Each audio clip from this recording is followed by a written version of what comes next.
thank you. But hold that applause. As you're about to see over the next few minutes, I am not a good person. Anybody having a good time tonight? Everybody drinking? People say I drink too much sometimes. You know what I call those people? Friends, family, strangers, ex-co-workers, every girl I've tried to have sex with, 2 doctors, and a judge. They don't know me. I take things to the extreme sometimes, like I'm sure you do. This whole table does, I'm sure. Like, you ever met somebody at a bar, hooked up with them, and gone home, and in the morning you don't even remember their name or how they died? What's up, girls? You having a good time? Oh, black girl. I love black girls, man. When I became single a little while, what's that, sweetheart? Oh, man, you know. Hey, man, I'm gonna make a reverse Oreo cookie. Man, when I became single a few months back, black girls were on my menu, but I was single for like 3 days, and my mom called me and said she doesn't approve of me dating black women. Woo. Which is crazy because my mom's such a sweet lady and not at all racist. And I asked her to explain. She said that, yeah, she doesn't approve of me dating black girls because she thinks the African American community has suffered enough over the years. Why make them jump on that grenade, Matt? The whole slavery thing, we're even.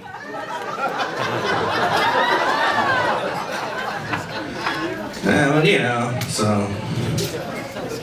I was drinking way too much a few weeks back at the bar. Way too much. Got really drunk, but if my lawyer asked, I was overserved. Got really wasted, drunk. Put it this way, I walked to the bar and I left the bar in an ambulance. That sounds scary, but I think I did it because I had never driven an ambulance before. That is a van full of drugs with a siren. I'm never gonna be a superhero, but if I would, that's my Batmobile. I'm on a little bit of a dry spell lately. Anybody else on one of those? Fucking liars. No, we all just fucked in the parking lot. No, we're in here. You know, we'll go back and we'll do it again. Not in never dry spell. Fucking jerks. I know it's been a while, like, you know when you haven't eaten in a while and you're hungry, that sound your stomach makes? My cock's been making that sound.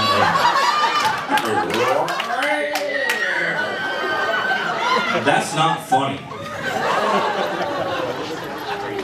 It fucks with your confidence, man. I go out to a bar and I see a bunch of good-looking girls, you know, and it's like I already assume none of them are gonna want shit to do with me, talk to me, you know. It's like I can hear all their vaginas chanting, defense, defense, defense, defense. I just turn around and go home. Fuck that. I had a little action not too long ago. I went down on vacation. I went down to Cabo, down in Mexico. Anybody been to Cabo, San Lucas, Mexico? Anybody been there? Woo! You should, man. Well, if you've never been down to Cabo in Mexico, let me tell you, it's great. It's like the beaches are beautiful, the weather's great, the chicks are hot, but it's a lot like California, just less Mexicans. That's it. We out of here. To those of you who paid me for that joke, it was the Mexican joke that got him out of here. I gotta pee. Now you're alone. They circled their prey, but now she's alone.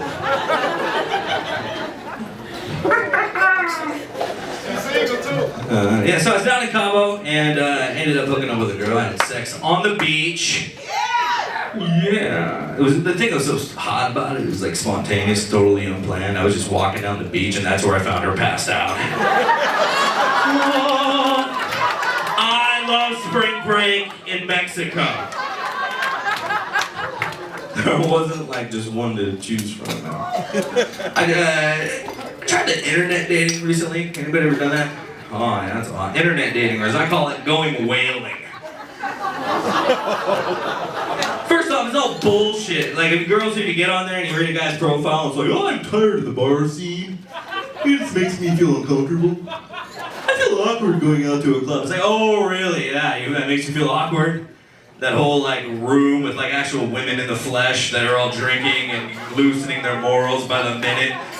That's awkward. Let's find somebody on the computer screen and set up a meeting with a complete stranger at a restaurant over some job interview-ish fucking questions over unlimited breadsticks at the Olive Garden, which I never would have agreed to go out with her if I knew her favorite restaurant was the Olive Garden. That place fucking sucks. And if this cloven-footed creature in front of me is the girl from the picture, which I'm not convinced, then apparently all those bullshit generic activities, you know, like outdoors, spending time with her, all those are fattening as shit. Because she's 40 pounds heavier than the picture. She's one long walk on the beach away from affecting the tides. So fuck internet dating, man.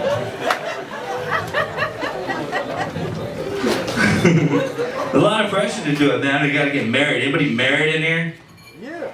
Fuck yeah, that's good. Anybody happily married? And then the two people that did clap are like, Mom. How come more people happily married than married a second ago? Oh, jeez. Married. My mom, you know, a lot of pressure on people to get married now. I got a little brother and sister, they're both married, and my mom's like, man, when are you gonna ruin some girl's life, or how she phrases it? It's not that I'm against marriage, I just think my wife hasn't been born yet.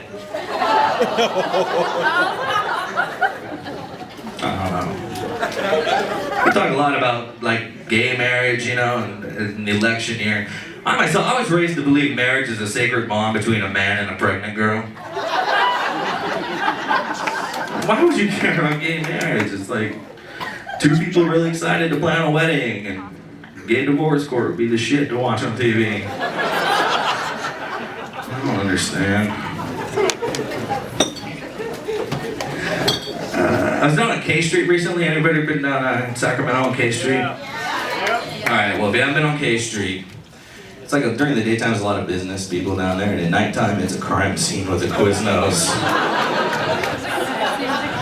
Everyone on K Street smells like butterscotch. Does it smell like butt or scotch? Usually, a lot of times, both. It's a great place to go if you want to pretend you're Robin Hood and be like distributing all your change to a bunch of crackheads. That's why I went down there. And I thought this, I ran into this girl, I thought she was gonna ask me for change. This girl next door kind of look if you grew up next door to a methadone clinic. I get up and I expect her to ask me for change, and she says, hey, how would you like to get your dick sucked for $12? Which is a great way to start a conversation with me anytime. And I'm so polite, I decided to be polite about it. I was like, oh, well, thank you, crack whore. I actually had $12 burning a hole in my pocket, and I thought I'd love to do something reckless with my sexual health. In fact, I was going to keep walking down here to the pub and see if they'd pour me a nice big glass of Magic Johnson's blood. But since you're willing to take me out a dumpster and give me an economical mouth hug, maybe I'll just do that. I walked a few feet away and I started thinking probably what you're thinking right now. I was like, wait, why $12? Why did she come to that number? I was like, how did that happen? And she used to do them at 10, and she was like 100 of them a day, just all day, couldn't even keep up.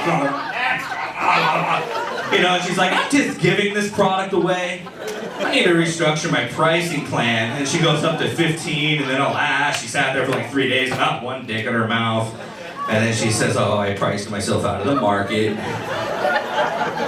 It's actually more likely that she looked at me and really just wanted 10 for it, but she gave herself a couple dollars wiggle room to negotiate. Because I looked like a guy who'd be cruising the neighborhood kicking the tires on a couple of the other crack whores, you know, trying to get the best deal for my Billy Joel. Or she may have just gone into Rite Aid and saw something for $11.99 that she really wanted. A bottle of Captain Morgan or like a shower curtain, and was like, oh, that shower curtain would tie my whole room together. I would suck a dick for that right now. I'm not gonna go on and bore you. The whole point of that shit is I got it for $8. You don't negotiate a negotiator. Thank you very much. I'm Matt Raymond.